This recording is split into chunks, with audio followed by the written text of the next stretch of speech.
zaman ini tuntuk tu mampata to sebaya to inania to biasa di pani ritual pada waktu dulu.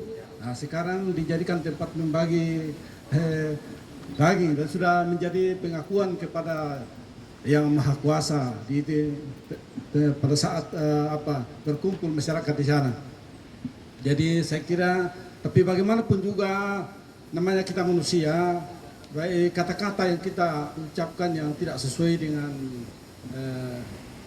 kehendak Tuhan, yang mungkin menyinggung perasaan atau sikap-sikap kita, ya kita semua minta ampun kepada Tuhan supaya jangan menjadi penghambat bagi rekan-rekan kita, saudara-saudara kita yang akan turun mencari almarhum.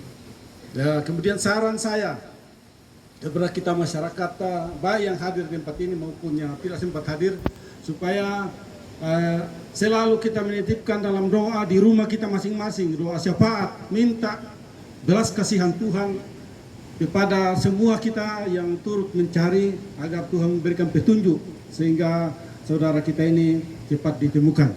Dan kalau ada yang tidak sempat disinggung oleh bapak-bapak kita yang sudah lebih dahulu menyampaikan saran-saran, kami titip kepada Bapak Pendeta nanti sampaikan pengampunan kita semua, baik yang ada di tempat ini yang belum sempat hadir ini, kita mohon pengampunan kepada Tuhan sehingga halangan-halangan itu dijauhkan oleh Tuhan sehingga saudara kita ini cepat ditemukan. Itu saran saya, dan selanjutnya saya serahkan kepada Bapak Camat. Untuk anggota masyarakat, Iya Pak. Sesuai dengan pengalaman yang lalu-lalu. Ya, salah satu anggota masyarakat yang sebelum saya ke sini tadi, dia titip pesan untuk disampaikan bahwa kalau memang hari ini belum ketemu, kalau bisa dihentikan pencaharian.